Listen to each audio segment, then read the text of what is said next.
idea of that book came from basically how should we be thinking outside the box, जो पहले बात कर रहे थे, and how should we stimulate the critical thinking in children.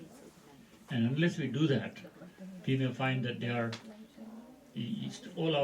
certainly it's our duty to raise them, guide them, but not to make them robots. And that's where the critical thinking comes in. Like when I was in college, I had learned that my dad at that time had been getting ready to run for office himself. And you know, it's not surprising because my dad's obviously been very engaged civically. He's always been out there networking, talking to people. And I think that piece of service to the community, service to the public, all three of us have gotten that from my dad. So thank you so much for all of you to come. And it's all about Dr. Barkat Charania and his family. This evening is dedicated to him. And we're fortunate to have a guest speaker who reminded me this afternoon that he's not a guest, this is his house. So I reminded him that I'm just playing moderator, this is your house. And so Dr. WALJI, thank you for being here. We're going to start with a few things. Several people have asked me why this evening and what's so special about Dr. Barkat Charania. So I'm going to go back a little bit, just not too far back, and read a couple of Urdu pieces for everyone. One happens to be a long poem from Josh Maliyawadi. But the last 5 or 6 lines from Deen-e Admiyat. Deen-e Admiyat, if everybody got it, it's a religion of humanity. लंबी नज़्म है, आप लोगों को bore नहीं करना है बिल्कुल भी आज.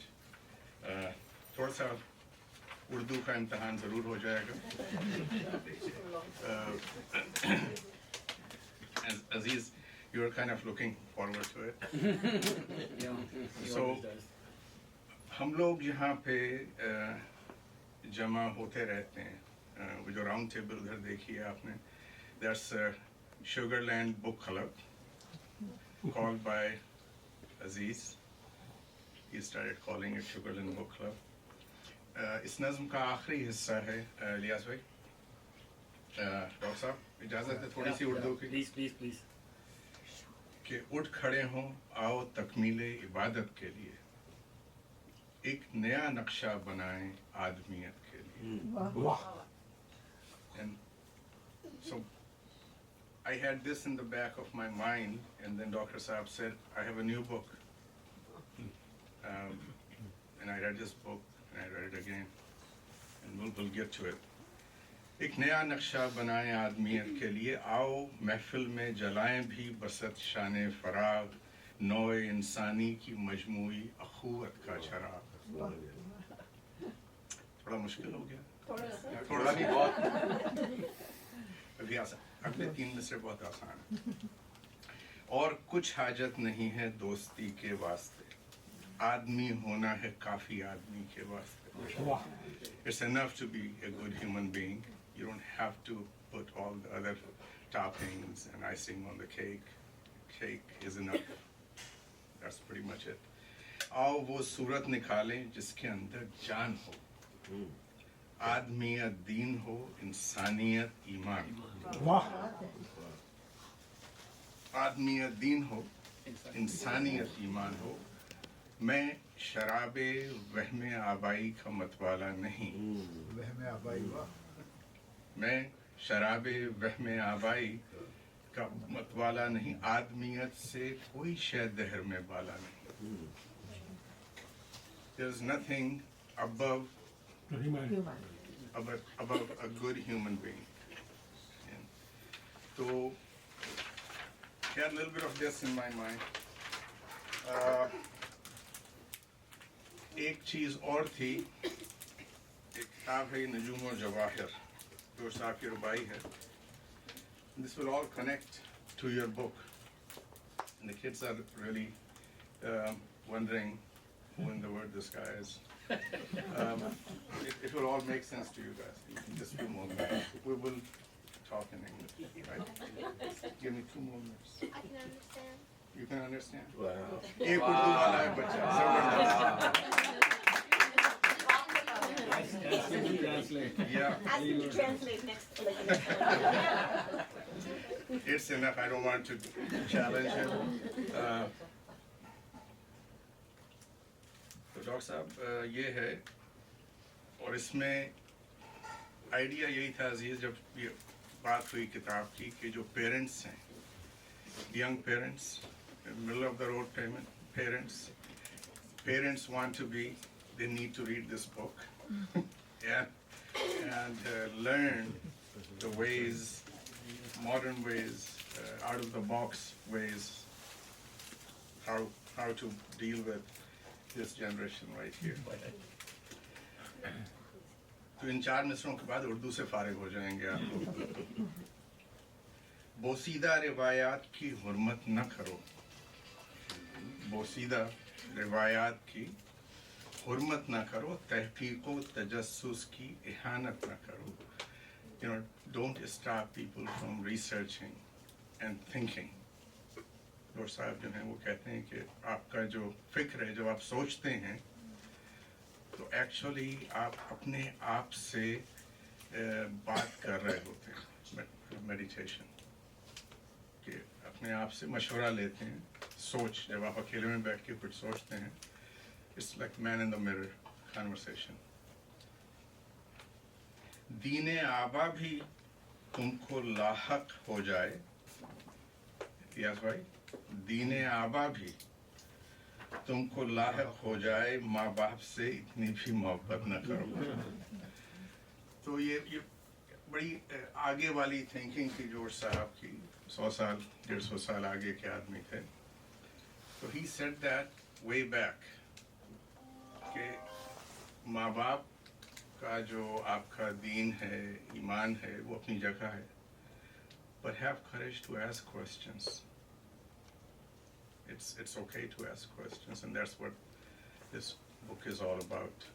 So let's talk about, glad to have Imran Charania here, your son and family.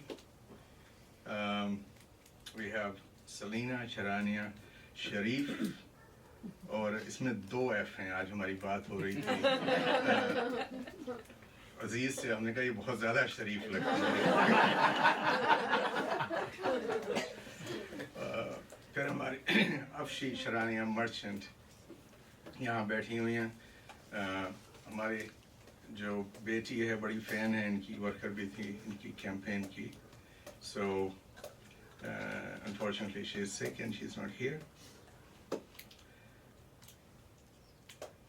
Dr. Charania is an example.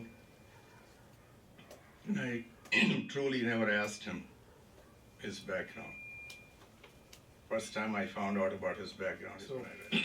An orthopedic surgeon for 30 years, directed iodine deficiency disorder elimination project,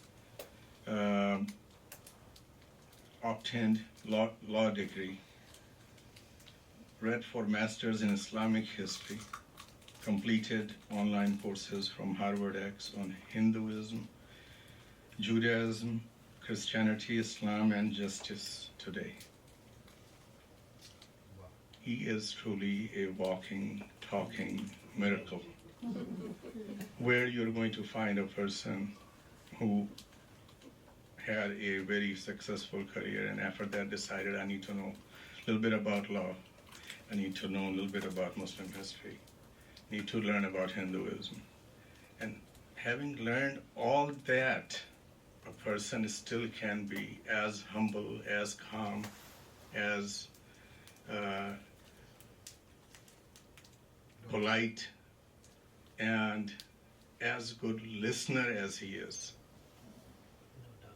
So hats off to you, Dr. Dr. WALJI is going to speak in detail about Dr. Saab's book here. And as far as I'm concerned, I have 2 or 3 sticky notes here. I have a lot of red and yellow throughout the book, so I'll spare that. Will not bore everyone, but what prompted me, the final thread in your book, where Dr. Saab writes, to those who read these words with an open mind, may you continue the dialogue in your homes, in your classrooms, in your communities. Let this not be the end, but a gentle prod toward a more conscious word. May each thread you pull unravel, not confusion, but clarity. That's very strong. And that's what moved me, saying we need to talk about this book. This book needs to get to masses. And I didn't want to wait to have this talk. I mean, I love the family setting here. It allows me to be with friends and family, extended family. I have personal reasons, and that's my wife who tolerated me for half a century. And so she is not in good health, and I want to make sure that she knows that I'm doing what I love.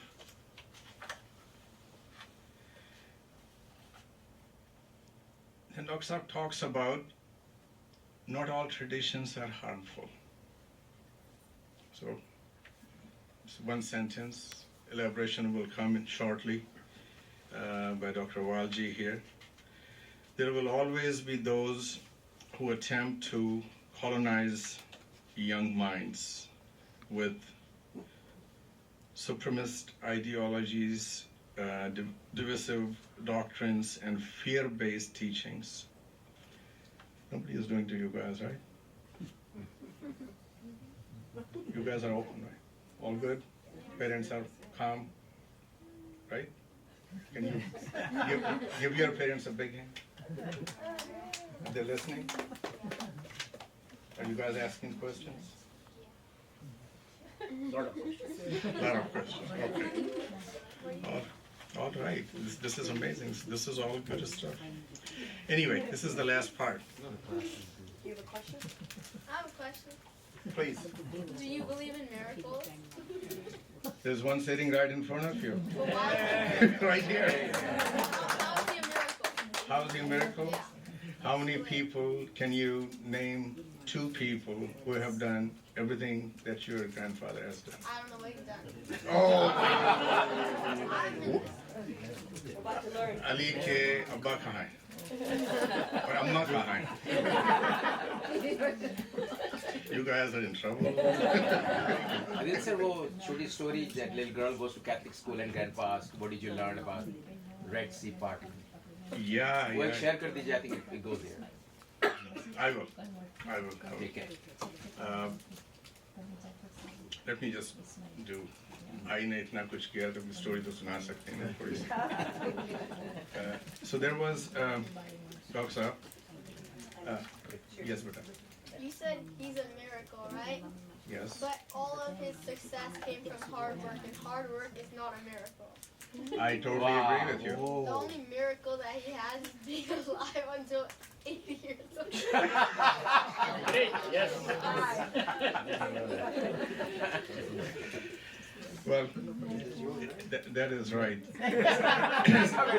There are a lot of people in this world who do very hard work, right? And they don't go through it. I think he's thinking, and anybody who can play chess the way he was playing, because chess is a game of anticipation. If you can anticipate your opponent's moves 3, 4, 5 moves ahead, you're a good player. And this kid is good. So he's, You know where his DNA comes from. yeah, strong DNA. So let me end this. I was going to go to the story. The story goes that this girl came from Saturday school and came home, and parents asked, so what did Rabbi told you today? What did you learn? And she said, no, he talked about that some bad guys were after Moses and they chased him, and he knew a shallow way and he crossed, and the bad guys didn't know, so they drowned. And so the parents got a little upset and said, are you sure Rabbi told you that this is what happened? He said, not really, but if I tell you, you're not going to believe. So these things happen, and we sit in our respective organizations, and people who sit above, 3, 4, 5 steps above, they make statements, but we don't have courage to say time out. Can we ask a question? We're not allowed to do that. And we take our kids in those institutions. I'm one of them. And most of it, as you know, is said for the sake of getting wah, kya baat kahi aapne. And the actual facts and reality is about 10%, 15%. The rest is all toppings and coatings. It will all come. I don't want to dilute what's about to come here. Ek sahibe amama, I don't know, Mujtahid Maulana. We were hosting him. I prefer not to share names. And so after 9th Muharram, I brought him home. Sham Gharima ki majlis wagara pad ke aaye the, baithe हुए थे हमारे साथ. हमारा थोड़ा सा जो है, इसीलिए अलाइनमेंट भी है, साथ ही हैं, सवाल कर लेते हैं कभी कभी. तो हमने कहा मौलाना ये सारा कुछ था, इतना टाइट था मामला, और सिक्योरिटी इतनी टाइट थी, और पर्दे का ये आलम था कि सेकंड फ्लोर पे भी कोई नहीं था. तो आपने तो ये सारा जो आपको देखा हाल सुनाया अभी थोड़ी देर पहले, ये आदमी था कहाँ जिसने ये सारा कुछ देखा? तो उनका जवाब ये था कि मेंबर की ज़रूरत है. At least he was truthful and honest, but not honest with his profession. So that's the point I'm trying to make. Anyway, one day someone younger will look up to you just like you once looked up to others, and in that moment you will have a choice to hand them a script or to give them the courage to write their own. Choose courage, choose compassion. Next generation won't need perfection, they will need permission. I just love this part here. Permission to ask. I think you're practicing it. You have a witness right here. Permission to ask, permission to feel, permission to become. So live in a way that gives others that permission. Big hand for Dr. Saab.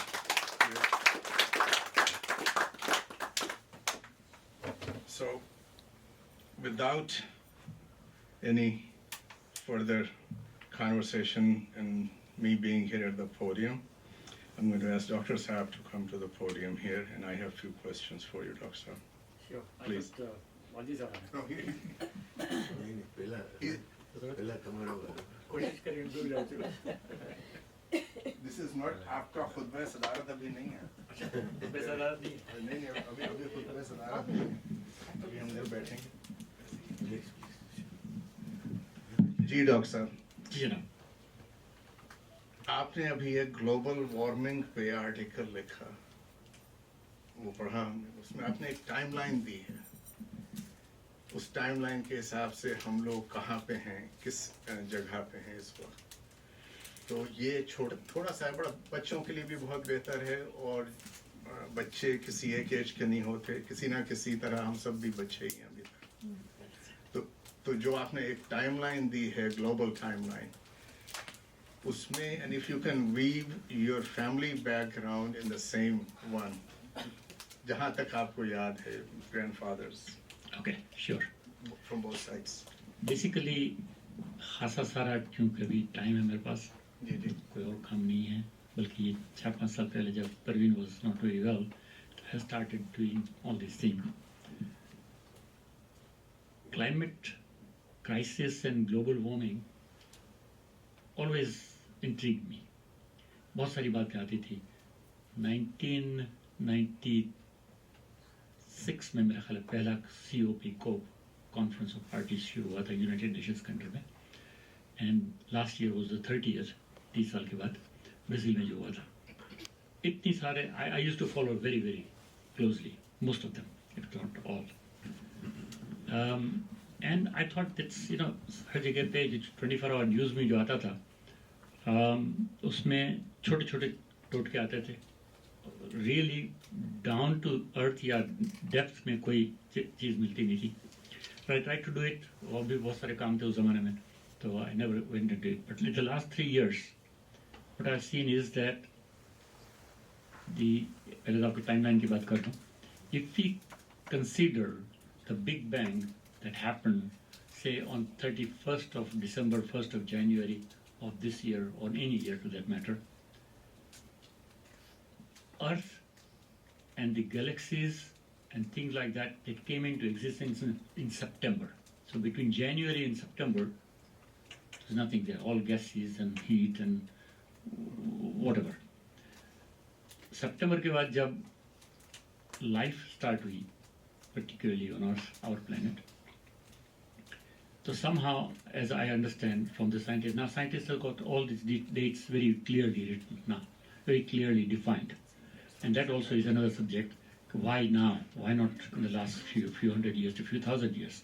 It's like a science नहीं था, basically. Science, all this science that we see today, जो सारी चीज़ें हम बोल रहे हैं, इतने जोर से सुन रहे हैं, light है, ये है, वो है, it's all past 100-150 years. Before that, there was nothing. Maximum जो, for example, Columbus यहाँ पर आया, उस वक्त उनको ये भी पता नहीं था कहाँ जा रहा है, कहाँ गया। जैसे कोलंबस की तो बात अपनी जगह पे है, वास्को डी गामा जो घुमा फिरा, तो वो भी just he started from one point, ended at other point, उसको उसने इंडिया कहा, इसको इसने रेड इंडिया कहा, जो भी कहा। तो this was until about 500 years ago, nothing, zero, zilch. उसके बाद कुछ स्पीड बढ़ी, उस वक्त हवा से चलने वाले जहाज थे, उसके बाद स्टीम से चलने वाले आए, वगैरह वगैरह। तो ये ग्रेजुअली चलता चला गया। Anyway, coming back to the timeline, about dinosaurs disappear हुए हैं 66 million years ago, million, not thousand. 66 million years ago, dinosaurs came and went. इसी तरह से जितनी भी स्पेशीज अभी तक में अल्लाह ताला ने, कुदरत ने किसी ने बनाई है, वो उसमें से 98% जो है डिसअपियर हो चुकी है, एक्सटिंक्ट हो चुकी है। Only 2% are here, which is us and all the कीड़े मकोड़े फलाड़ी वहाँ का जो कुछ भी है। What is the exact plan of Almighty? And at the time of Big Bang, we don't know. We are talking about a long, non-recognizable, जो कि हमारे दिमाग में घुस नहीं सकता, मेरे दिमाग में समझ नहीं आ रहा है कि 13.6 billion years ago, Big Bang happened. A few million years ago, the life started happening, and our civilization is only 11,700 years old. That's it. अब उस civilization में, if we take the religion in there, I think we're talking about it, that happened only about 5,000 years ago. So all we talk about and we get so compassionate about it and we're so angry about it. Oh, मैं Christian हूँ, मैं मुसलमान हूँ, मैं फलाँ हूँ, that all happened in the last 5,000 years. जबकि Big Bang हुआ है 13.6 billion years ago.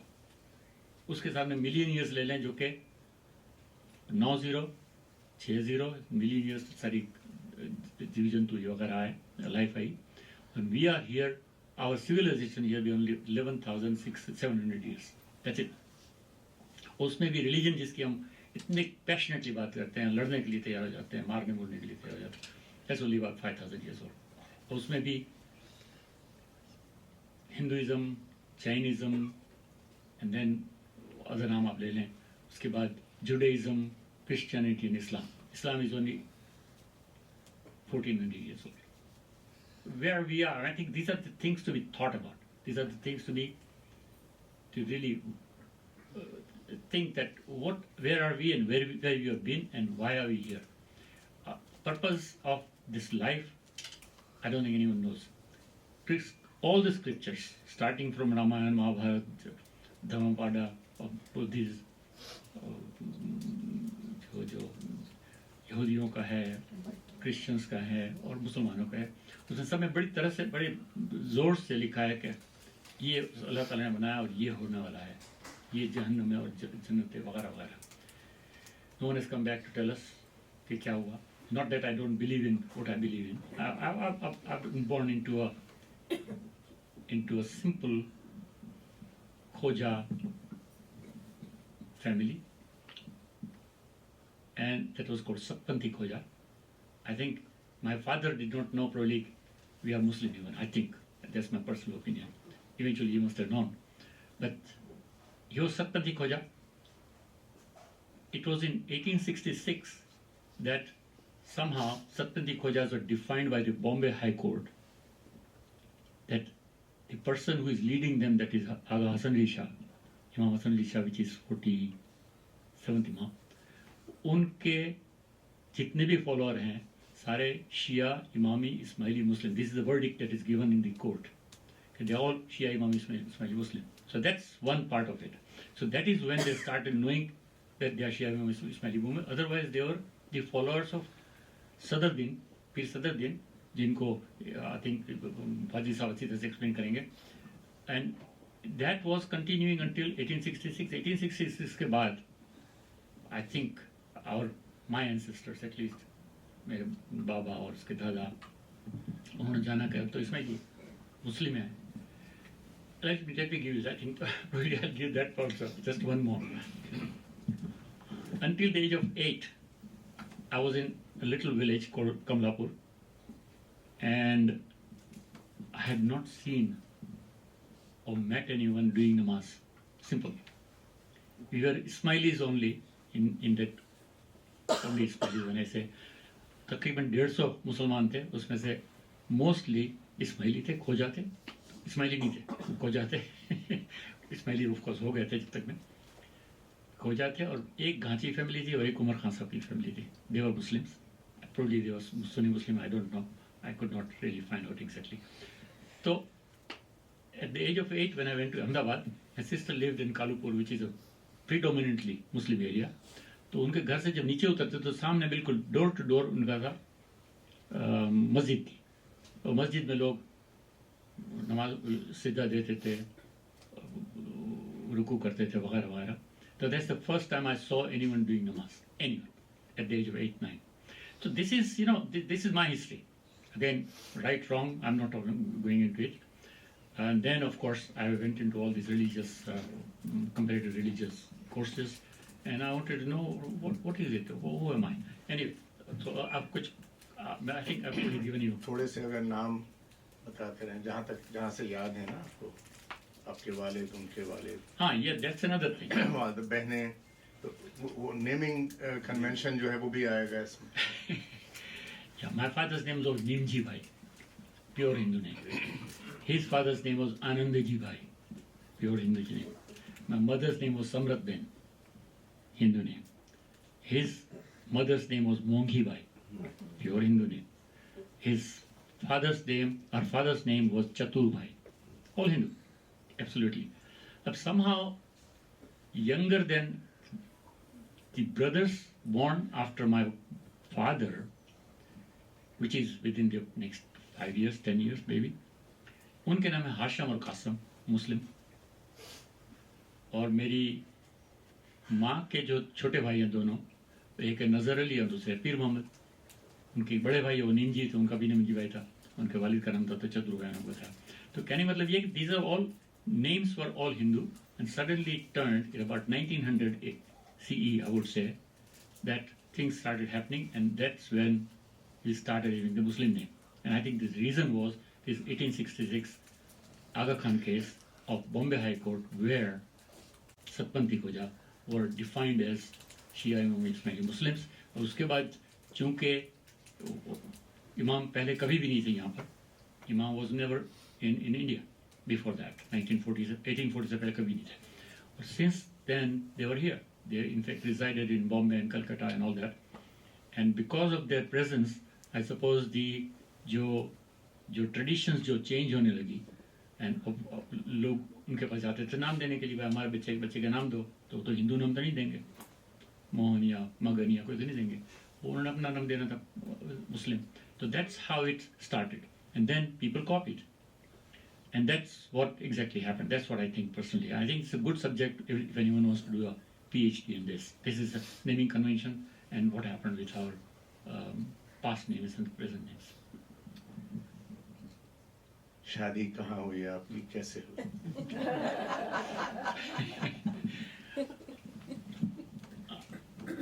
I went to England about 1967. और 3 साल के बाद my brother and his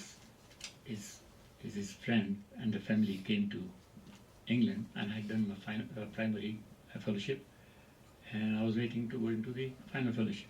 तो उन्होंने कहा पहले पाकिस्तान चलो, उसके बाद वापस आकर दे देना. तो I went to Pakistan. I went with them in fact पूरा यूरोप में उनको घुमाया. I was good driver in those days, British driver. So I went around almost 6 weeks all over Europe with a big motor caravan, VW motor caravan, जिसके अंदर सोने की भी जगह थी, and we went around everywhere. I think France, Poland, Germany, Czechoslovakia, Prague वगैरह उसको घूमते हैं, और सारा Italy and then back to. तो उसमें जब वापस आया तो उन्होंने बोला आप तो पाकिस्तान चलो, you have done a lot for us. Let us do something for you. ठीक है, हम चले गए. So I went there in about October, and that's when 2 of my sisters, my elder sisters, they were pregnant, and they gave birth to Anita and Hina. Anita and Hina, yes. And their doctor was Dr. Parveen. तो वहाँ पर मैं मिला उनको. So within about 2-3 months, I got married in December. That's it. So the rest is history. बाकी सारी ये जितने लोग हैं मेरे बहनों का नाम भी बताइए. बहनों के नाम, एक सबसे छोटी मेरी हमीदा है, Right. उससे बड़ी शाबानू है, उससे बड़ी रोशन है, उससे बड़ी गुलबानू है. ये 4 भी जिंदा है, बाकी मेरी ऊपर वाली 4 चली गई. और फातिमा, नूरबानू, शेरबानू, फातिमा एंड सकीना. तो आपकी शादी पाकिस्तान में हुई जी. उस डॉक्टर से जिसने के हेल्प की थी, राइट? अच्छा. अब फिर बच्चों का बताइए कि बच्चे कहाँ कहाँ पैदा हुए, क्या क्या नाम रखे गए. बच्चे, my first child born to us was Lena in Staines in Middlesex, and after that when we were in Pakistan, she was pregnant again, and we had twins, that is Imran and Afshi, the other twins. And for that, there's another, it's interesting things. ये जो हम सारा science जो कह रहे हैं ना 150 साल में मैं कर रहा हूँ आया है, मैं कहता बड़ा recent है. At that time in Pakistan, although she had a bad obstetric history, meaning that she had 1 or 2 miscarriages and a stillbirth and this and another, so this pregnancy was very important to her. Very important होने के बाद भी, until almost the last month, 9th month, 8th month, we did not know what she has got. And उस ज़माने में by the way sex नहीं हो सकती थी, because ultrasound नहीं था. There was no ultrasound until then. At least Pakistan में बिल्कुल zero नहीं था. तो I took her to England. तो इंग्लैंड में पता चला कि पहले ही दिन उन्होंने अल्ट्रासाउंड किया. अल्ट्रासाउंड करके कहते हैं ये तो ट्विंस हैं. So yeah, that's the first time I came to know that yes, ultrasound भी हो सकता है, twins होते हैं. I'm talking about 1977. Yes. So as recent as this, we could not do ultrasound. We did not know the sex. इस तरह के जो कि आजकल normal है. क्या है बेटा है बच्ची, सब easily पूछ लेते हैं. तो ये सारी नई चीजें जो आ रही है, we are sort of I get almost flabbergasted, almost I would say. इन चीज़ों पे तो अभी आएंगे डॉक्टर साहब ना. अभी तो बच्चे आ गए. जी. तो बच्चों के भी जो पार्टनर्स हैं उनके क्या नाम हैं, बच्चों के क्या नाम हैं, किधर हैं, बैठे हुए हैं यहाँ कहीं के नहीं. बिल्कुल. So we all came in 1990. 1990 में हम यहाँ पर बच्चों को मैं लेकर आया, इसलिए कि वहाँ पर एजुकेशन का मसला था, स्कूल में गलती थी वगैरह. साल में कुछ 70-80 दिन खुले रहती थी. तो we brought them here. They were admitted to private school in San Antonio. St. Mary's School, is that the name? Yes. No, we went to public high school. First, we went to Clement High School and then went to public high Clement, yes. Clement first and then a St. year Mary's. and a half Right? at Clement. Yes, Yeah. Serena graduated. So, and then of course you went to UT Austin and you did your graduations there. Long after that, I would say, Serena got married in about 2004-5ish. He got married first. He got married first. Oh yes, Imran got married. Yeah, Imran was a little bit too hasty about it. His wife See, is we we're documenting history, we're correcting history, making sure that it's all his wife documented. is not here, she is in Dallas. You guys are taking too long, right? So he was the first to get married, and then Selena, and then Afshi.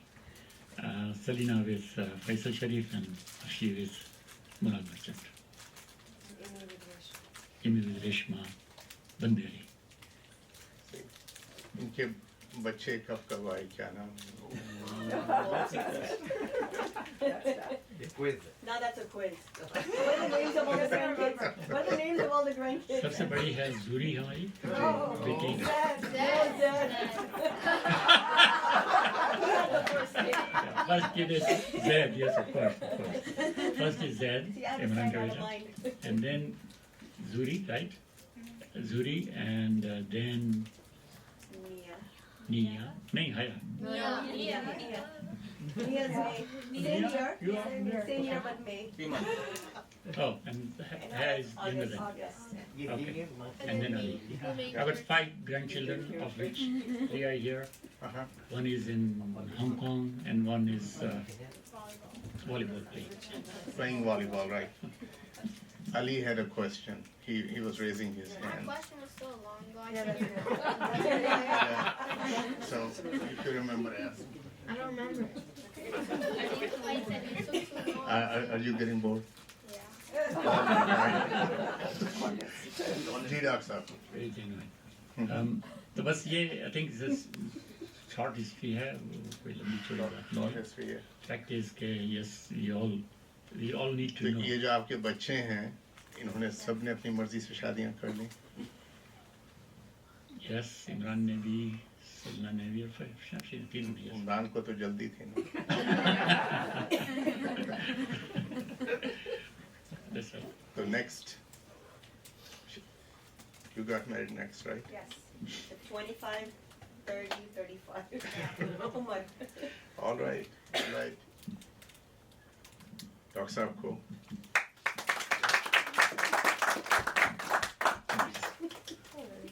So, I believe we will take care of the seniority. So, I would like to ask Selena to please come, and whatever you would like to say about this amazing dad here.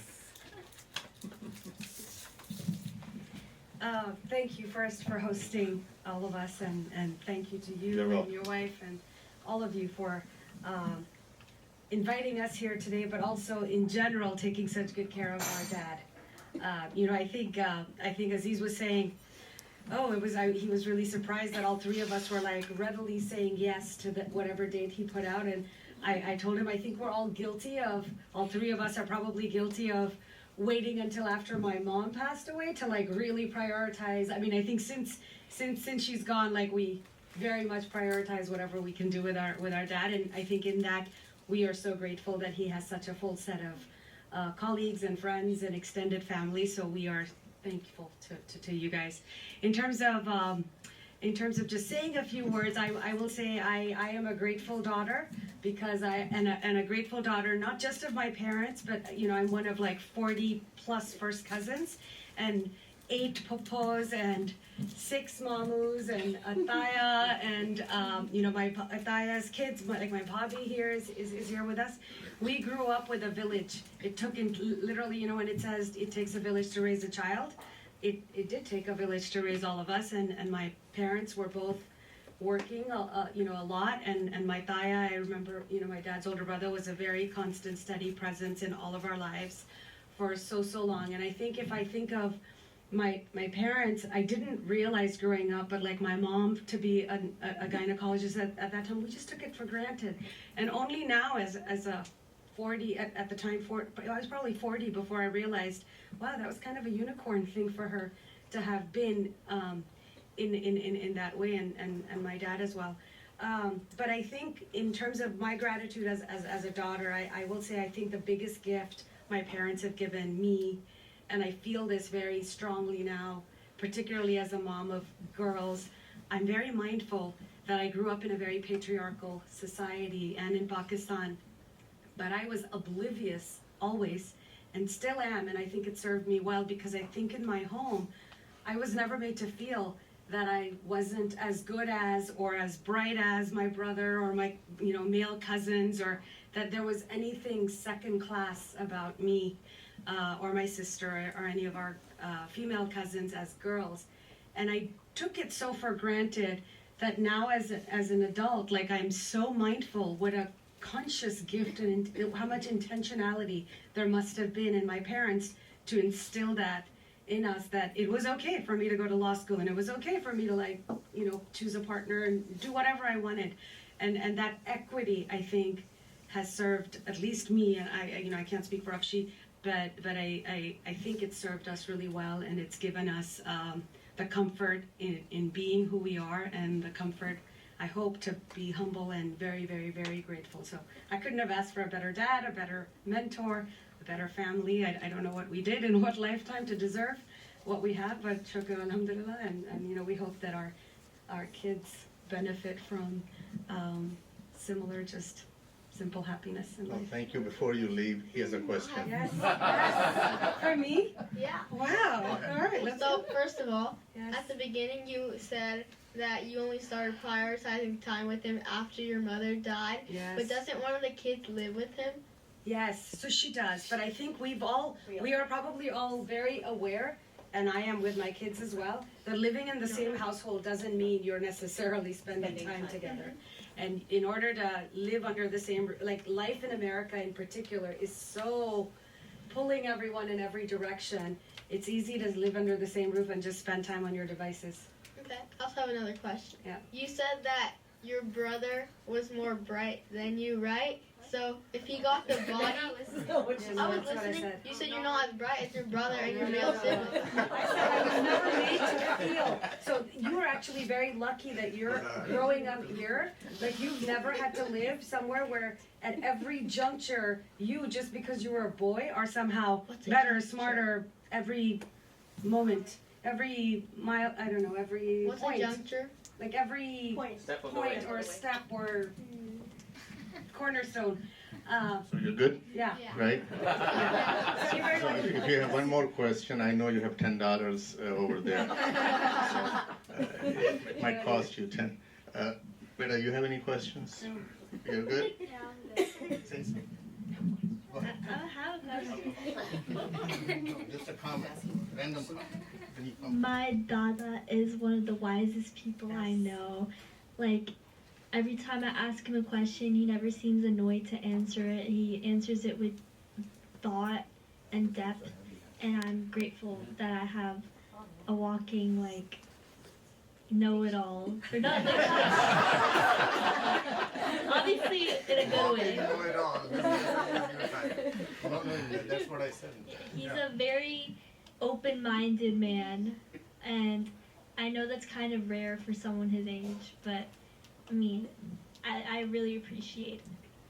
So thank you. Thank you. Thank you. No, you're getting behind the chair. Come on. They want to see who is this guy. So at first, when I said that it was a miracle that he lived this long, I was kind of lying about that, because miracles are luck, and luck isn't based on just like things that happen to people. Luck is based on opportunities and how you use them. And my nana, he's been living so long and becoming so wise because he's taking care of himself and others. That's awesome. Thank you. Okay जी, अब आप दोनों में से पहले कौन आया था? Oh, पहले There's one more back there. One more back there. Yeah, go ahead. Please. Like hopping on to what my cousin Haya said, I agree that we're all very grateful to have our Nana and how like knowledgeable and wise he is. And I feel like sometimes we take him for granted, because when we do have the times to like spend time with him when we go to our breakfasts, we don't take advantage about like how wise he is and how knowledgeable he is. And I think we should all like start utilizing that more. So the kids have been taking him to breakfast every month or every other day. I try to, but somehow they don't get the time correlated. No, that's really awesome. So, Afshi. Since you're 19 minutes early. Yeah, please. you get to please come and. Oh, you want me to go? Yes. You are next. You're next.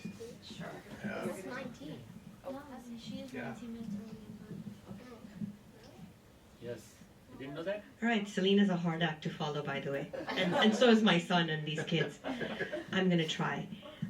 So I will tell you, obviously, I spent the longest at home than all my siblings. I got married as the last kid in the family. I was 35 when I got married, and until then I lived at home rent-free, which was very nice of my parents to like let all of us stay there until we got married. But that was part of our culture, and that was, even though we probably could have moved out, we all made a conscious decision to continue staying at home, thanks to our parents allowing us to be there as well. And then, of course, like when my mom fell sick, I would tell my mom and my dad both, gosh, you guys are so fortunate because you've got 3 kids fighting to keep you. It wasn't even one. It was all 3 of us fought to like keep my mom. I obviously won at the end, mainly because I live in Sugar Land and it was easy for my dad to commute, and my mom and the family lives, pretty close by, so it was easy for them to pop in and pop out. So I've lived the longest with both my parents. I'm blessed to have my husband, who we all live with. So, he keeps us all there, and he's been gracious, really,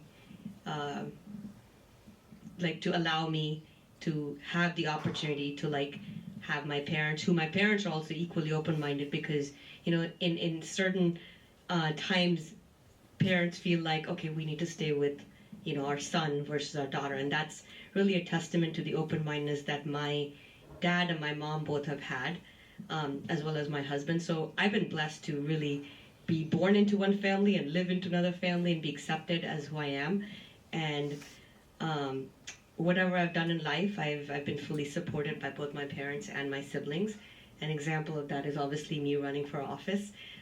That piece has come from my dad, because much earlier on, like when I was in college, I had learned that my dad at that time had been getting ready to run for office himself. And we're talking about when?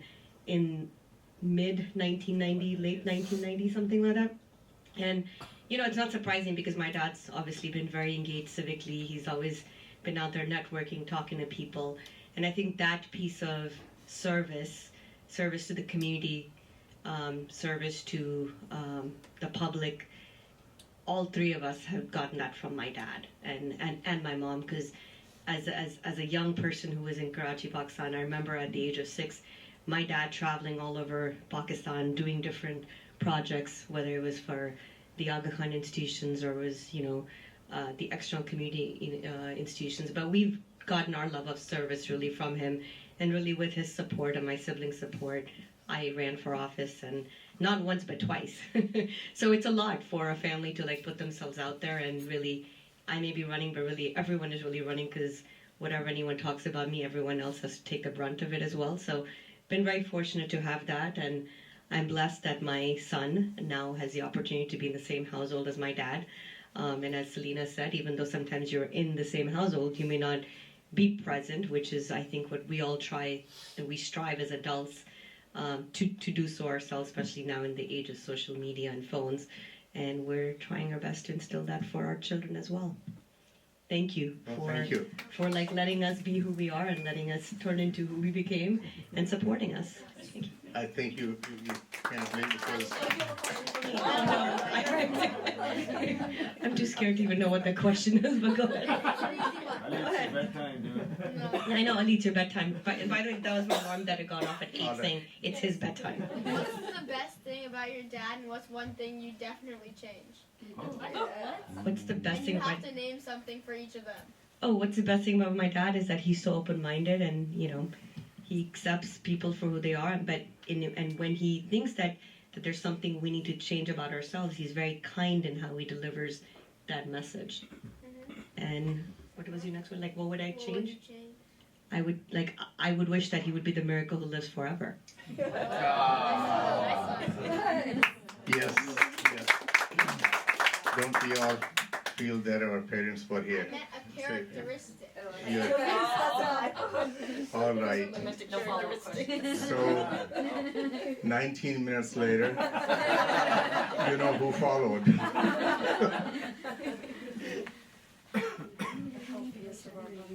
The problem with being 19 minutes late is now whatever I wanted to say, everyone's already said. She was निकलने की जल्दी दिखा दी शादी करने की. इसको थोड़ा सा adjust कर दीजिएगा. You guys hear me? आवाज आ रही है? Yeah. There we go. Zaidi Sahab, Walji Sahab, Aziz Bhai, Dharani Sahab, thank you so much for arranging all of this. It's very kind of you. There's a lot of things to say, but I actually reread Dad's book. I had already read it earlier, and before I came, I thought because it seems more like a book report. So I thought I'd read it again. And I think growing up, it didn't really strike as much until a lot of, as teenagers, our friends would say, your parents are very lenient, they're very forward-thinking. And I would think, that my parents have always been like that. I don't know what you're talking about. But when I met their parents, it would feel like, as teenagers, it would feel like they're like in a straitjacket and we're wearing seatbelts. And I came to realize that we were given the opportunity to explore, probably had a wider latitude in terms of exploring our independence, exploring making mistakes. And after reading the book, I realized it was not really just by chance, it was more by careful design. That, reading your experiences, it seems that what you experienced in sort of living in a controlled environment, you probably wanted to give your kids more open or more, environment where we can explore. And I felt that really defined us, or at least defined me. It gave me an opportunity to make a lot of mistakes. And one of the qualities in my dad is that whenever you make a mistake, he would actually want you to learn from that mistake. It wasn't just, ye kyun kiya, aisa kyun kiya, ye galti se sikha kya. So those are the type of learnings that we grew up with. But as Selena said, a lot of these things we kind of took for granted. We just assumed that that's the way of, how you grow up. And after reading this book, and even before that, whatever I learned as growing up, I've been trying to instill in my kids as well. It's not always just a no, don't do this. It's why not? Because of this, that, and the other. Here's the pros, here are the cons. And then he would allow us to still, it wasn't I think one of the statements that he made sometime when I was a lot younger was, let me think about this.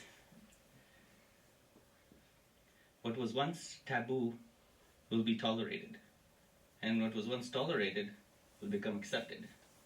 and more so in the context of culture, tradition, religion, education, right? Not necessarily just doing whatever you want, but so I've been trying to understand the same thing as well. That's what the book resonates with me. And I think in one of his chapters, Unlearning, it's something very similar. You're not really breaking away from your tradition. You're embracing the best of it, and expanding it. So I felt this is something that I'm trying to sort of use to raise my kids as well at the same time. So I feel very lucky, grateful, thankful for being allowed the opportunity to grow the way we have grown. And we're very blessed. Thank you so much. We love you. Thank you. Question. Nobody can leave without having a question. If you could take one characteristic from your dad and give it to yourself, which one would it be? Nice. That's a good one. Yes. Patience. I do not have that patience that he has. If I were his son, I wouldn't be able to deal with myself. If my son was like me, I wouldn't be able to deal with myself. So I think it requires a lot of patience to, especially when, with the background that we have, to allow your children to want to, whatever they want to do, of course within boundaries of moral and ethics. If it was something that you really felt deeply and strongly that you wanted to do, he would not allow anything where it says, oh, what mashra kya kahega, what will people say, what will someone else say. That was not a concern. If it was something within morals and ethics, and you felt really deeply and strongly about it, he was right behind you, supporting you. So it's not, I personally think it's not that easy. It's very difficult even when I see my kids wanting to, kind of stretch the boundaries as tolerated becomes accepted, I'm still trying to digest it. So I'm really thankful for that leeway, latitude. I have got a question. Oh, Ali, does that answer your question? Yeah. Okay. I just want to say, even though he went last, he topped both of your speeches. Oh. All right. As we would expect. So that was a question or the statement? That was a compliment. I think you were about to give your dad a hug. And so that's, thank you. Thank you. And talk about changing times and norms changing and having that sliding scale. I still remember when I first came to this country. This is mid-70s. I don't know, Dr. Saab, perhaps anybody who came during that time, there used to be 3 channels, ABC, NBC, and CBS. And all 3 channels had a statement. There was a pause at 7 p.m. Said, this is 7 p.m., do you know what your children are watching? All 3 channels had that statement. And gradually, that disappeared.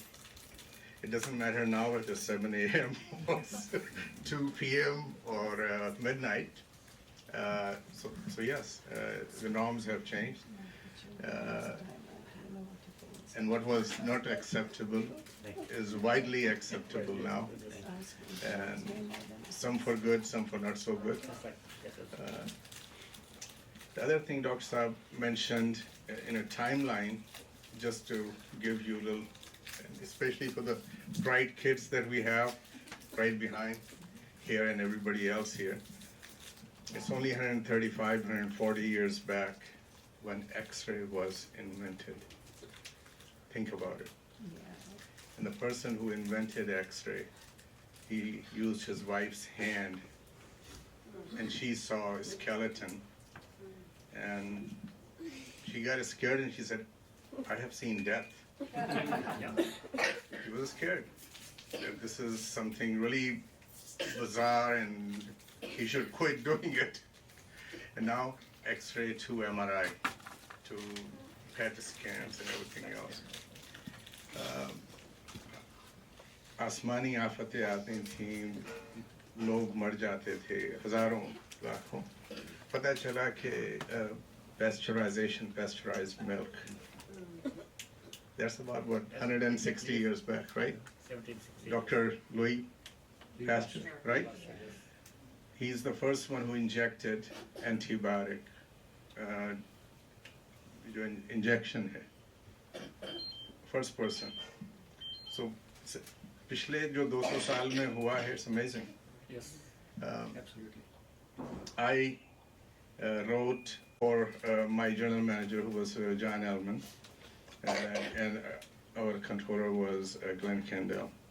I had to write a justification because it was a $3,000 thing, one for 10. Now our phones have 200 times the or memory. Dr. Saab is holding one in his hand, and this is so irresistible that he had to answer his text. I don't know how many of you noticed that. I know. I mean, here we are all focusing on him, and he's focused on how his stock is going right now.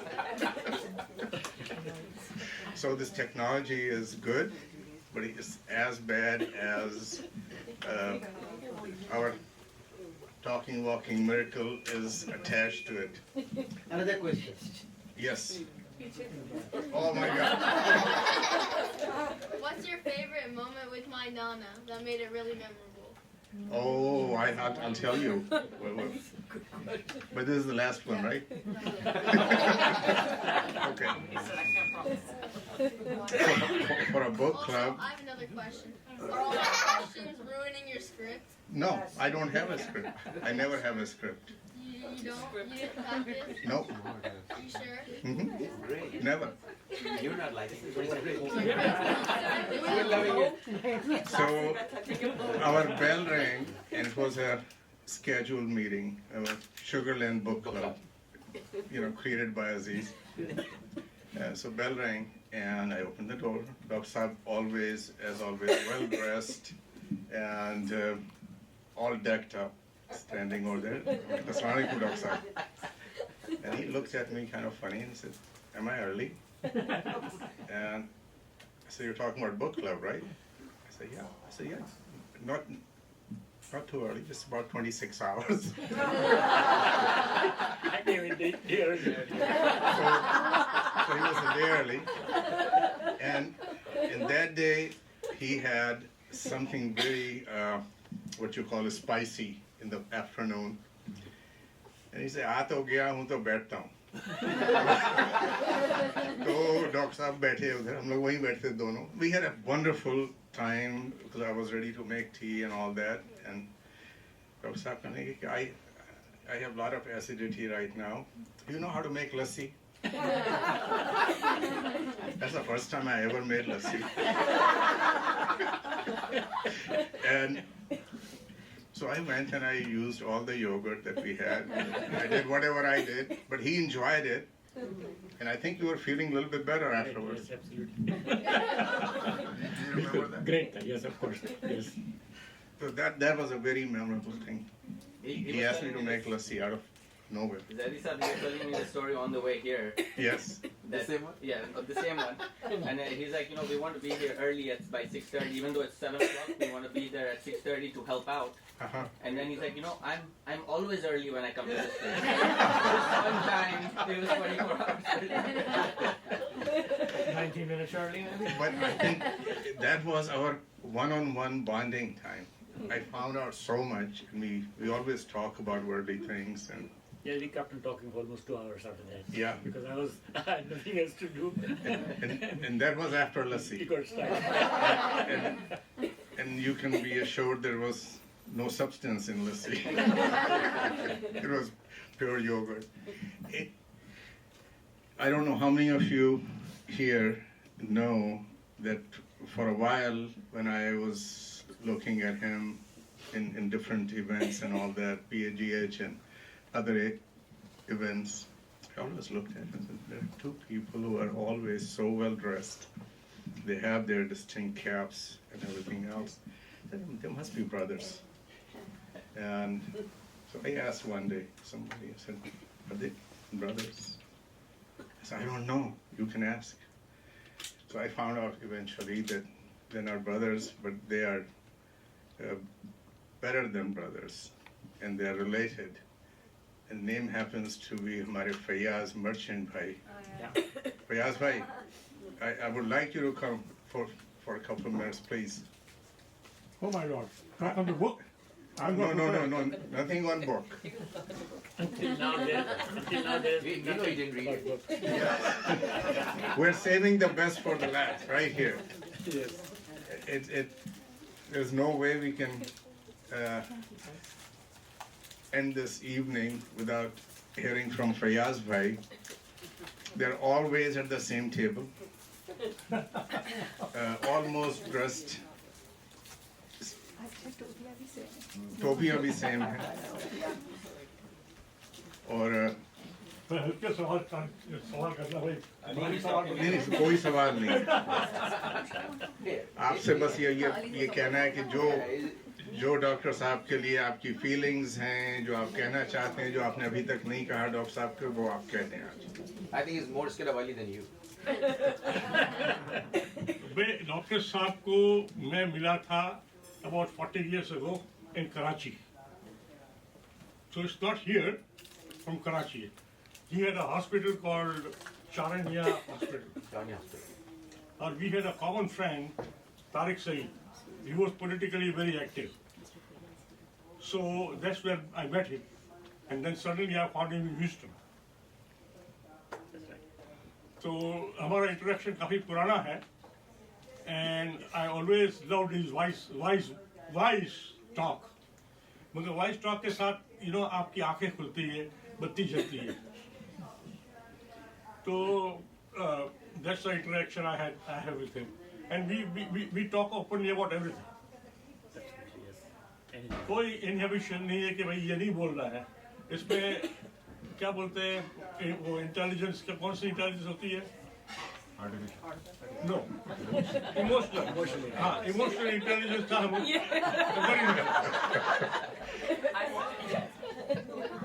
मगर हमने एक चीज और introduce की है, emotional attachment. You don't get emotional attachment unless you see that person number of times. Even बच्चा पैदा होता है, वो अपनी माँ को recognize नहीं करता for few days. Facial recognition का मतलब some day. And similarly बाप को दिखता है कि ये तो है इधर, मगर पता नहीं क्या है. हमने वादा किया था कोई क्वेश्चन नहीं है, लेकिन अब क्या करें? जैदी साहब वो अली उर्दू में सवाल करो. No, I can't. He said there's a hospital named after him called Charania Hospital. What role did he play in that hospital? What was? पूछा कि ये डॉक्टर साहब उधर क्या कर रहे थे चरानिया? He was a doctor there, and he was looking after the hospital. Orthopedic. And he was giving instructions to other doctors what to do. Yes. Let me give you my title. My title was Chief Executive Medical Officer. Yeah. Magar, whenever we went there, without even calling him, he was always reply to us and come out and sit with us and offer us a cup of tea all the time. Yeah. So I know him 30-40 years. God. आप लोग 3 से 6 बजे तक एक जगह जाते हैं, दोनों साथ करते क्या है माँ? ये बड़ा बात ये है, आपको वो मैंने जोक सुनाया है, अब इनको भी सुना देता हूँ. देखिए, 2 शक्लें मिलती है, वो भाई बहन है. जिसका दिमाग मिलता है, वो दोस्त है. जब इसकी शक्ल नहीं मिलती और दिमाग भी नहीं मिलता, वो वाइफ है. तो बात ये है कि हम लोगों के दिमाग मिलते हैं भाई. थोड़ा सा बताएं कि किस लेवल पे हैं आप दोनों ब्रिज में? ब्रिज में? जी. ब्रिज में देखिए, बात ये होती है कि ब्रिज में 3 चीजें चाहिए. जी. एक तो चाहिए आपको लक कि आपको कार्ड सही है. दूसरा चाहिए आपका पार्टनर से कम्युनिकेशन जो है वो कितनी, और तीसरी चीज ये आप प्ले कैसा कर सकते हो. तो क्वेश्चन ये तीनों मिल जाए तो आपका टॉप है, ना मिले तो डाउन. तो आप लोग कहाँ पे हैं इस वक्त?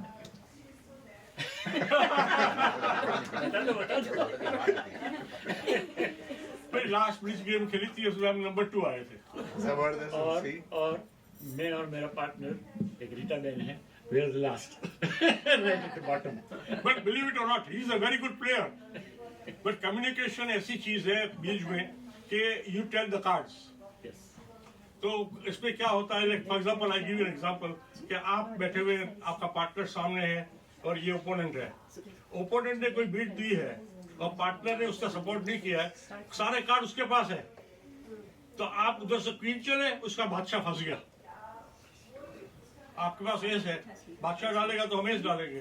तो this is a game of mind. Yes. और जी हमारे ख्याल में 2 किंग तो हैं, तीसरे की तलाश है. बहुत बहुत शुक्रिया. Thank you. Thank you very much. Anyone else who has a comment or question or would like to say something about Dr. Saab from family? Not really a question. There's a $10 bill here. May I be excused for a moment? Yes, please. Absolutely. All right. So this is the moment that actually I personally have been waiting for. I'm eager and anxious to hear Dr. WALJI and his review of Dr. Saab's book. So please give him a big round of applause.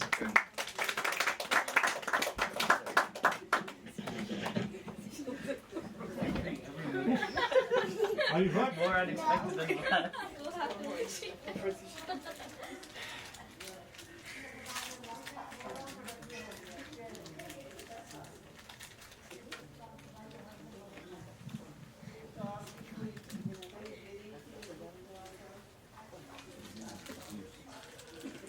Assalamu alaikum wa rahmatullah.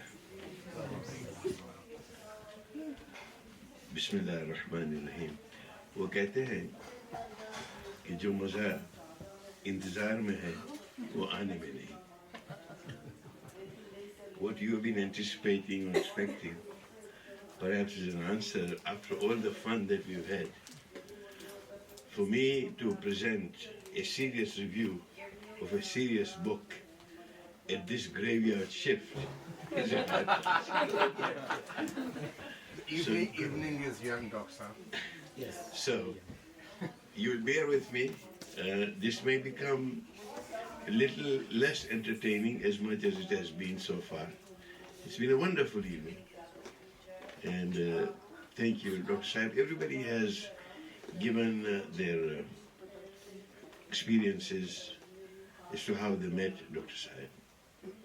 I have my story too before the young man asked me a question. I have produced, and we talked about this, I have produced a documentary on the Khoja community. And I get a call from my library, my office in Toronto, saying that someone has ordered a copy. We used to have DVDs in those days. We still did not have this streaming on YouTube. And someone has ordered a DVD, and they happen to live in near or in Sugar Land, Texas. This is from Canada. So you have some copies, can you just mail it to him instead of us mailing it all the way from Toronto? So I looked at the address, I looked at the name and said, Dr. Barkat Charania. In the address, and I looked it up, and it was like just a couple of miles or less from where we live. So I call him up. And he picks up the phone. You remember, Dr. Yes, very well. Picks up the phone. And I said, you ordered this DVD, and I'd like to come and deliver it to you, or meet you somewhere where I can give you this DVD. He said, you mean you're actually a courier service, or are you delivering it? So I said, no, I am the producer, director of the documentary. And he said, you're a producer, a director, and you're going to deliver your film to me? I said, yes, because you're my neighbor, and it's the right of a neighbor to do something like that. Well, we met for coffee. I don't remember exactly where we met for coffee. I gave him the DVD, and that's when a friendship of almost 10 years began. the 10-year friendship has been, can I answer your question a little later? Thank you. Because I've got a script.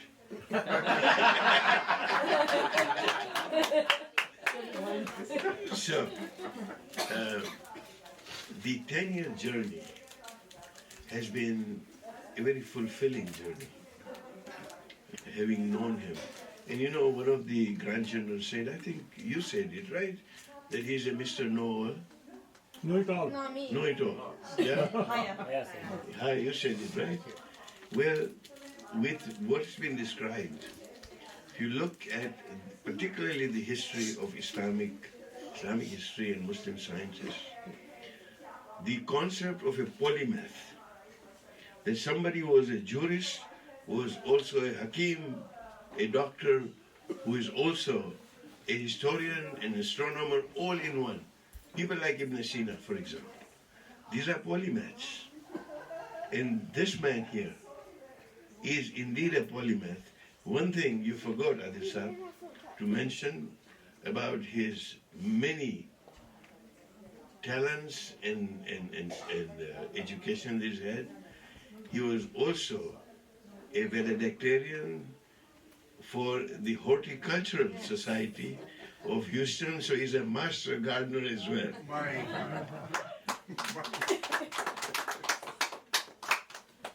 So anyway, this is going to be a little serious because I think this book deserves, all the attention that we can have as to the lessons that we learn from books. My trade is books. I write books, I publish books, and my whole life actually has been in books and literature. And I recall as to how this happened. I was in school at an Indian public school in Tanzania, and we had an author who had come to our school. I don't remember his name. I don't know what the book was. All I could remember, I want to be like him at the age of 8. I had no idea what I was going to write about. Long story short. Dr. Saab, not to get you off script, I promise, but for everyone here, Dr. Saab have authored 26 books so far. Wow. He runs OSS Center in Houston. I've been there many times, and I have listened to some of his amazing lectures. I've seen him actually in documentaries, presenting and traveling all over the world. I read his. I've subscribed to his blogs. Please do; they're amazing. All right, just like Dr. Saab here. And not only that, Dr. WALJI is a PhD in nutrition. He has been a president of the Khoja Ishnasari Jamaat World Federation, Khoja Ishnasari World Federation for a long time. Now he is one of the very senior leader of that organization. Many other things, but no, please. This is about Dr. Charania, not about me.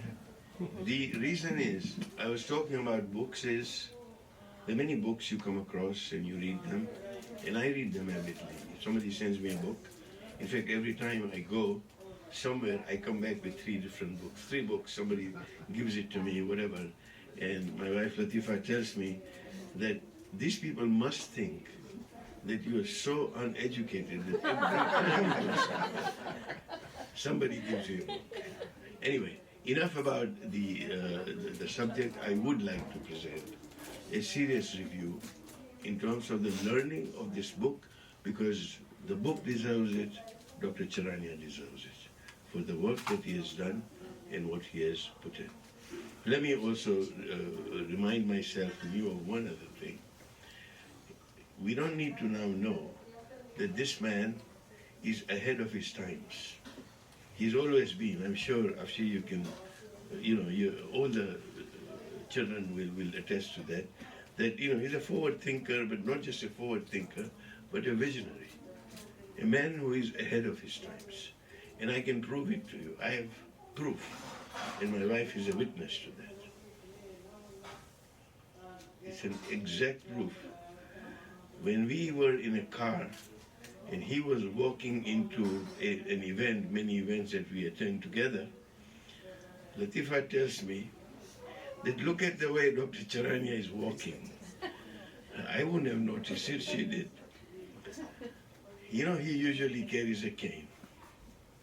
And this was the one man, one cane, that had to run after the owner because he was walking so fast and the cane was actually trailing behind him. So he's truly ahead of his times. And that's, mashallah, you know, the health, the spirit, with the way that he takes life. And that carrying the cane, you know, of course, I asked him, Dr. Sahib, tamari jarur su che? Lakdi upadwani. Lekin na khali support mate. I said, nahi. Because ke tamne am dekha hai ki mano mobo che. But, you know, this is Dr. Charania. Now, I want to start with this story of Mullah Nasruddin. It's very relevant to the book. Nasruddin was asked that, you know, how did you make so many mistakes? So he said, you know, by following, no, sorry, I rewind. Somebody asked, like, you know, Dr. Sahib, how did you become so wise? So he said, by following the advice of others. And that's the story of this book. If you continuously follow the advice of others, then you might be as wise as the mad Mullah Nasruddin, but not really wise. This is the moral of that story. And this is where, you know, we begin. You know, we laugh at this, that we go through life believing things. And, you know, I have also a confession to make. Most of us, and me too, believe something by the age of 18. I believed because somebody older than me said it with more confidence. Not because it was true, but because I had not examined it. And there came those consequences. You have described so adequately that you grew up in a household which gave you that opportunity and the environment which many do not. The young man, where is he? He's gone. Oh, sorry, I didn't get his name. Ali. Okay, mashallah. Ali is here. Oh, he's here. Okay, good. You can ask me as many questions, but after, yeah? Because I'm on the script. Because in those households, questioning came with consequences. And this is something that needs to be understood, particularly within our culture. That sentence that we all heard growing up, when you say, do this, and you say, why, you're told, because I said so. That is what we learned early, and that is what it really meant. That curiosity is unwelcome, fall in line. I grew up within that environment because my parents grew up in that environment. But as we went through, we need to, or at least I needed to unlearn what I had learned. And this book talks about unlearning. You mentioned it. The book talks about unlearning. So this is the man that I know not only as a thinker, not only as a writer, but in the ashar that you began with, on Admiyat, that as a human being whose life itself is a quiet argument against such indoctrination. and you have validated that. I did not hear you, but when I perceived, when I talked to him over the years, I understood as to where he was coming from. His journey, as he said, began in Gujarat, in Kamlapur. I've been not to Kamlapur, but very close to Rajkot.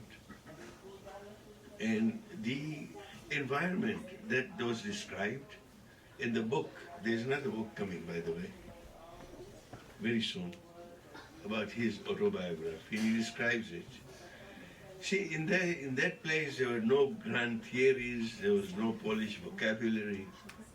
It was just curiosity and a refusal to stop asking why. That was the environment. And from there, as we know that his path moves forward to the UK, to the United States, and he goes on, because the one thing that I believe the book says is that each place that we visit, and he visited, and he lived in, added a layer to his understanding and anyone's understanding, because the growth of a person is through reducing, like the peels of an onion, those layers. This is what this book tells me. As you go through. Now, you can honor the roots without being imprisoned by them. And I think you mentioned that earlier on. That insight actually lives through this book when you read between the lines. That learning, number one, that I got from this book, and I read it at least 3 times to go through because it interested me before I wrote the review of the book. Learning number one, that obedience, and I think we need to take this home, and particularly if you can pass this on to younger people, and hopefully you'll be able to look at this, that obedience is not wisdom. We were trained to be obedient long before we were trained how to think. Quiet children in those days were good children. Memorizing students were good students. Questions were discomfort. Ali would not have been able to ask the questions in my day and age, probably not even in your day and age. And slowly, as a society, we learn something very dangerous. That safety lives in silence. बोलने के 100 तरीके हैं, खामोशी भी एक जुबान होती है. This is the silence that we have. Because, and this is not that our parents did not love us, because guidance began with love, but somewhere love gained conditions. Faith gained fear. And because fear, as we know, in trying to control societies, is always very efficient, not as efficient as love, because fear produces perfect rituals, perfect conformity, and perfect obedience. And this is essentially something that we need to understand. But fear cannot produce truth. You comply. And I'm not talking about any particular faith. I grew up in a Khoja Ithnasri household. You know, within that, he grew up in a Khoja Ismaili community, or Jamaat as we call it. And many others. It's not just Ismaili or Ithnasri or Shia or Sunni or whatever. Every faith, every community has this. And we need to learn that fear, I learned from this book too, that fear cannot produce truth. Fear actually titles the soul. Sometimes use these 2 words interchangeably. They are not, they're very different. So, and I won't go into the theory of it, I'm talking about this book, because as Dr. Saib said, everything has been said except for this book. So I need to be, and that's why I'm also following the script, because if I were to talk extempore without a script, I would go all over the place. But I want to focus on the learning on the book, because the book deserves it. That if belief collapses when questioned, I repeat, it is not faith. It is a command in sacred clothing. That's all it is. So that's learning number one. Learning number two is faith and fear. You know, many of us, and this is no criticism of prayer. This is no criticism, because prayer is something which is a communication between you and your Maker. Many of us prayed not because of reverence, but from fear. And fear doesn't always shout. Sometimes it whispers, better not ask. Silence. Inherited long enough that fear feels like virtue. Because now I am holy, I am pious, I am so much conditioned to think on those lines. Well, real faith is not that fragile. It deepens through understanding. And here, you know, Allama Iqbal offers something beautiful. And he said, and I quote, and pardon, to quote poetry in front of, Adil Bhai makes me nervous on this. अल्लामा इकबाल ने जो कहा है कि अमल से जिंदगी बनती है, जन्नत भी जहन्नम भी. अमल से जिंदगी बनती है, जन्नत भी जहन्नम भी. ये खाकी अपनी फितरत में न नूरी है न नारी है. You know, translated, I do not want to translate it word by word, because you can't translate Iqbal word by word. But truly, what this tells me is that we are not born enlightened or misguided. We become whatever we are conditioned. That is what this book talks about. The whole idea of we become through action, through choice, through the courage to think, and that is the faith that Dr. Charania takes us back to in this particular book. It's a book which is quiet, which is honest, which is alive. Learning number three, most important, that unlearning is not rebellion. It is honesty. I came through a certain conditioning, and now if I unlearn, meaning that I am now questioning, because now the critical thinking bug has caught me, it's honesty. You know what I call it? I call it the spring cleaning of the soul. You unlearn some of the things. You know, some beliefs still fit. Keep them. And this is a life lesson for all of us. Some are sentimental, fold them gently. And some which no longer belong, throw them out. The most tender pages of this book, in this one, and I've had the privilege of reading or previewing his autobiography as well, which inshallah will be published soon. But his most tender pages in this book and the new book that's coming out are about his father, a man with little formal education but deep dignity. For years, you know, honor to him kind of meant that level of maybe imitation, but later it meant authenticity. It was not that he was wanting to imitate his father.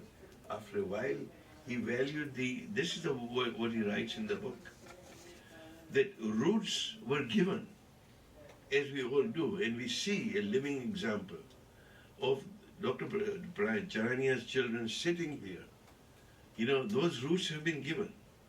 Wings have now grown. You know, we see Afshi's sign everywhere in Sugarland, you know, saying, vote for Afshi, vote for Afshi. I went there holding a placard. Wings were grown.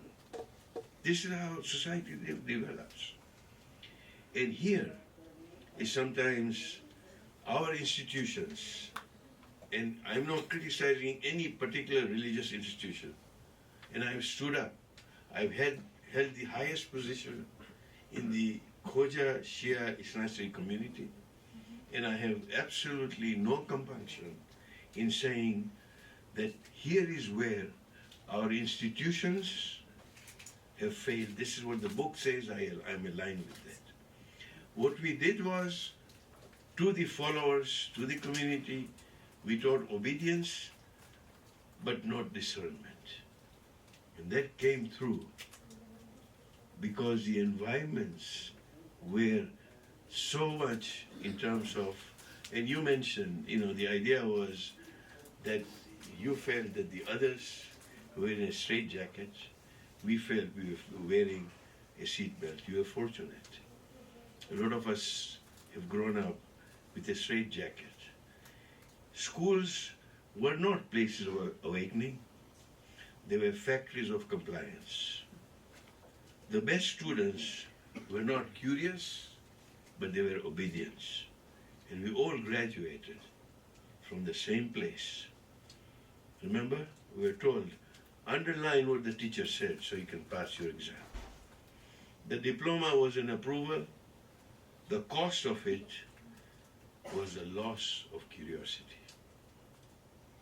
And that lesson continues to follow us until into adulthood. Don't disrupt, don't question, don't rock the boat. Eventually, obedience needs no enforcements because now we have learned to police ourselves because we've been conditioned. And that is how the book tells me, and I'm aligned with that that is exactly how indoctrination succeeds. Not through force, not through comfort, but this is really the crux of the book. So now, to end, why does this matter now? We live in an age of endless information and shrinking thought. We don't even have time to think. We're streaming, we are going through, you know, one post after another, and you're just absorbing information. Well, information is not knowledge.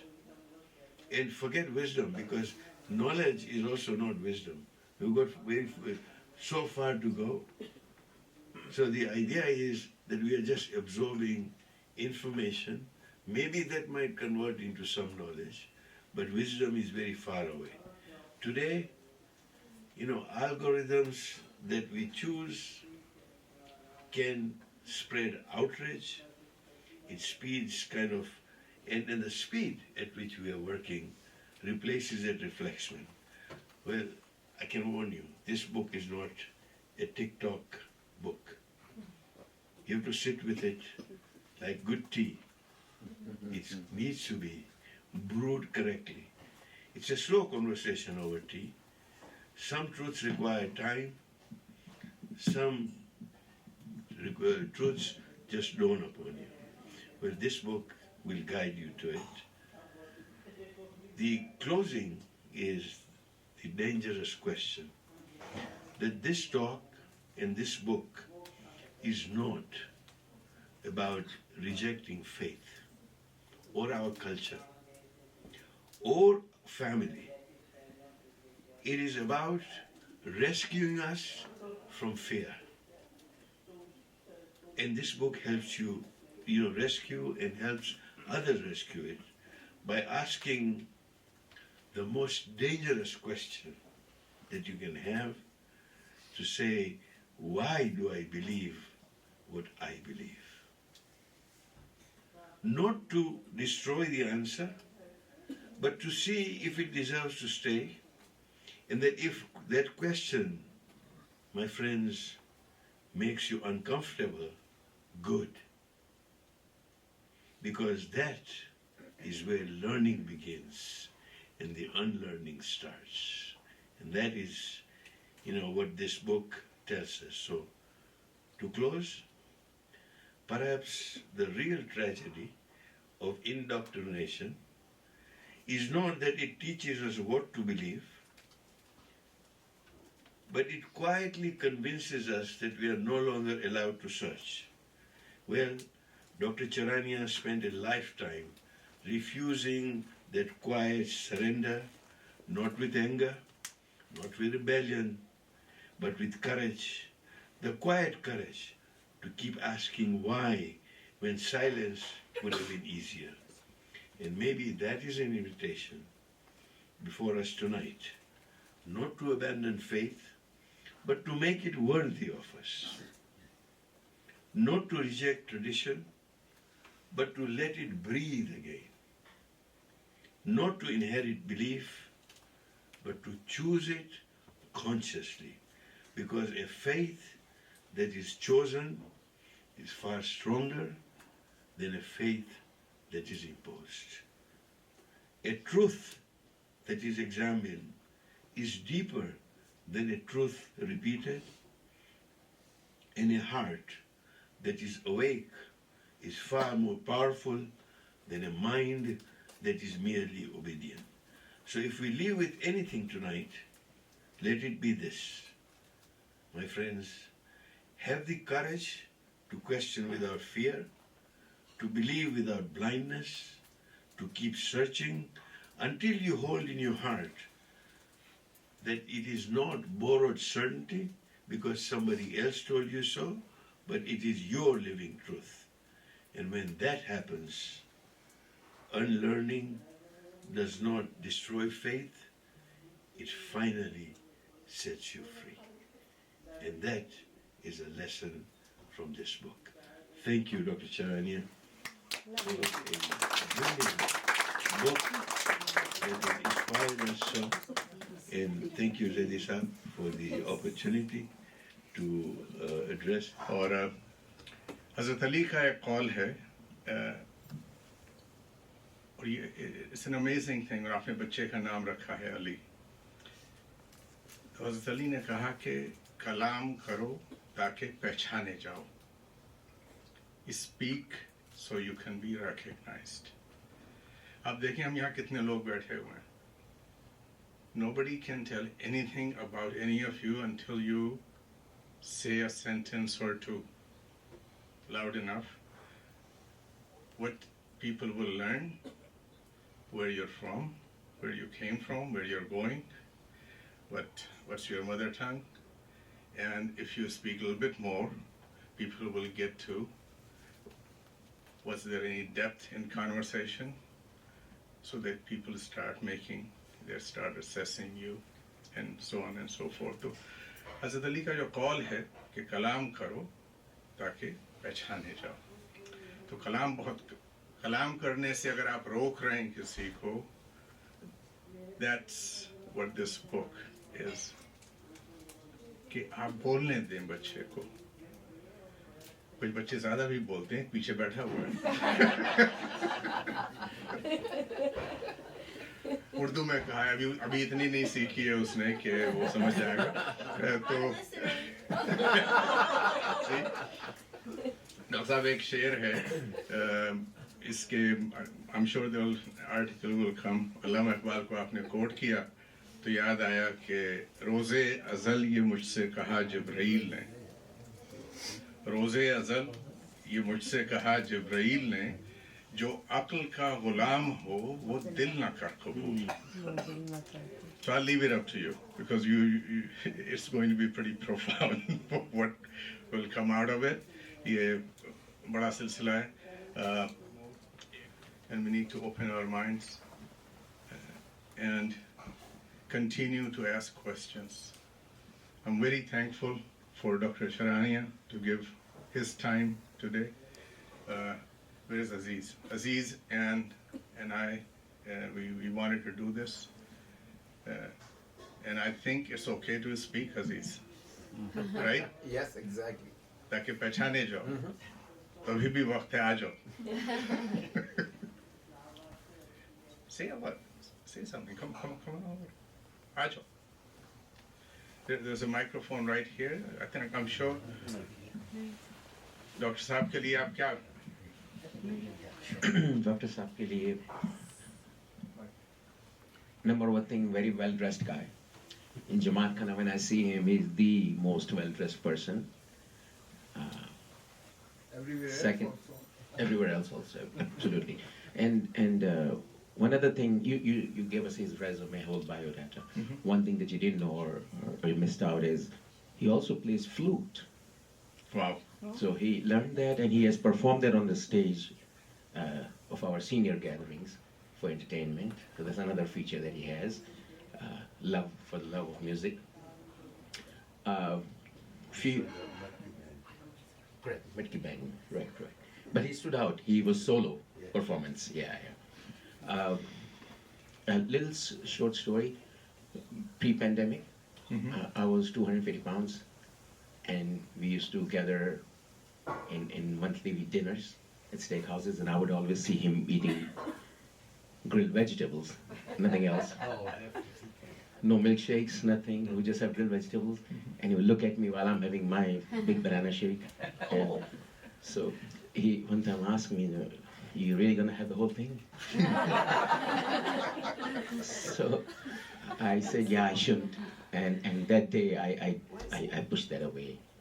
I shouldn't. So he saw it and one time I asked him, yeah, I need to change these habits. And he told me, well, there's a meal plans, and I know him as a doctor also. So I said, yeah, I need to follow that. He said, oh, come on over to my house. He invited me just because I said, yeah, I would like to. He invited me over to his house here in Sugar Creek, was it, or somewhere in Sugarland? And he said, I'll make you a breakfast. So he had his oatmeal, some berries.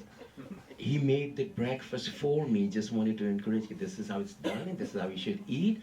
And then after that, he introduced me to Whole Foods. वहाँ से जाके oatmeal buy करना. And punishment started from then on. And I'm grateful. Became from. And I'm very grateful. Yeah, exactly, from 250 to 180. Very, very grateful. But he goes extra mile to help out and so. So that's all I have to say. Just like the kid says, we're very grateful. I'm really also grateful to have him as my mentor/friend as well. But there was a reason why I wanted you to come and do the right thing from then on, is because of your father.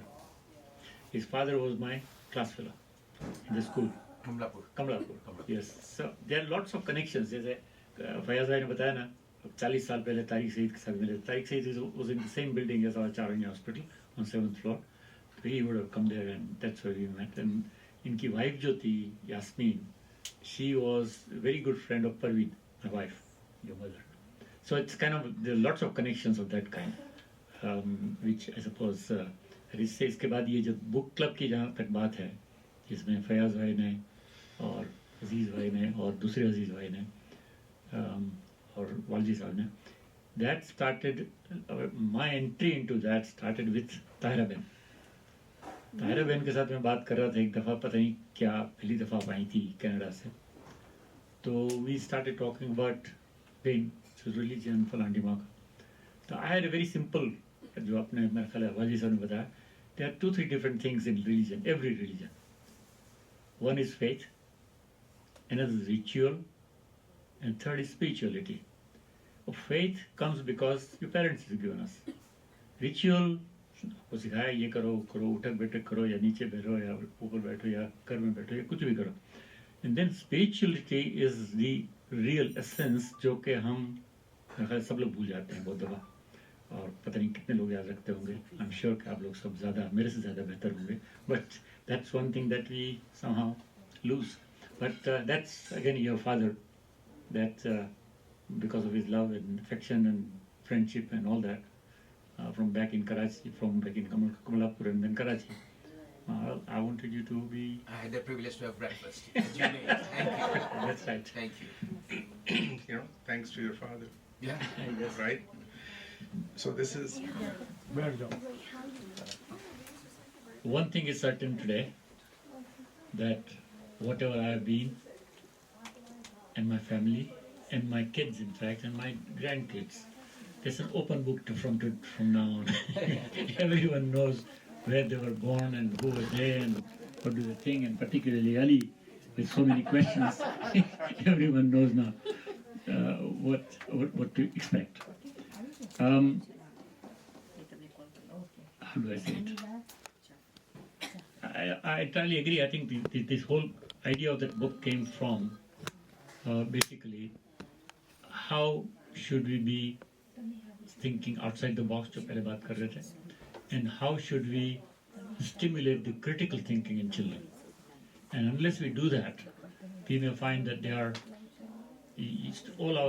certainly it's our duty to raise them, guide them, but not to make them robots. And that's where the critical thinking comes in. And I think that's where we should probably stimulate it as best as we can. Aside from that, I think बहुत पुरानी दोस्तियां हैं merchant साहब से, वालजी साहब से 10 साल पुरानी, आपके खाली 2-3 साल से है, but I think we clicked correctly, and particularly those 2 hours with the lassi. That did the trick. Anyway, thank you very much. Thank you all of you, and आपका बहुत बहुत शुक्रिया कि आपने इतना बड़ा इत्माम किया है, माशाल्लाह. Thank you.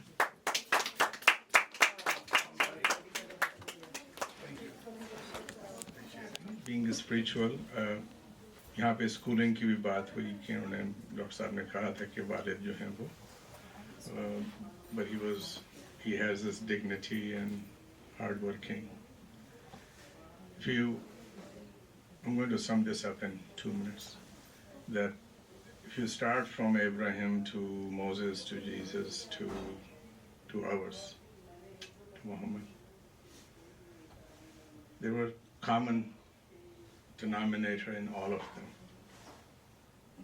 None of them owned any property. They had 0 assets.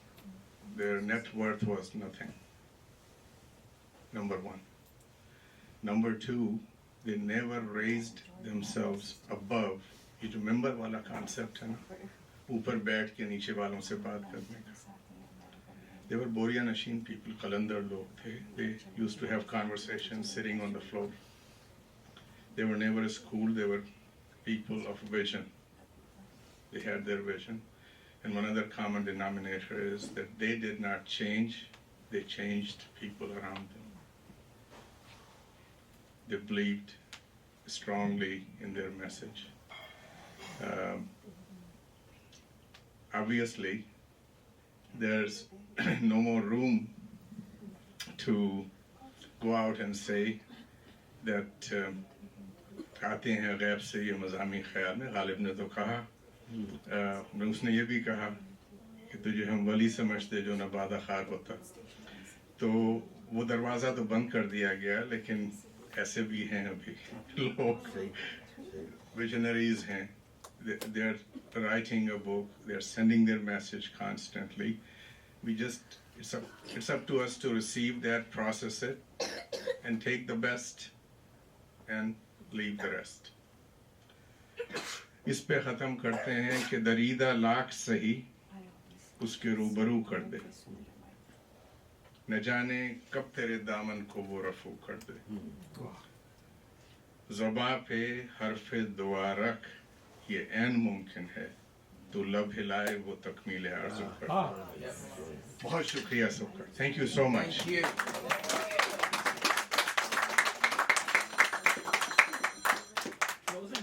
Derrida lakh सही उसके रूबरू कर दे, न जाने कब तेरे दामन को वो रफू कर दे. ज़ुबां पे हर्फ़े दुआ रख, ये ऐन मुमकिन है, तू लब हिलाए वो तकमील आरज़ू कर.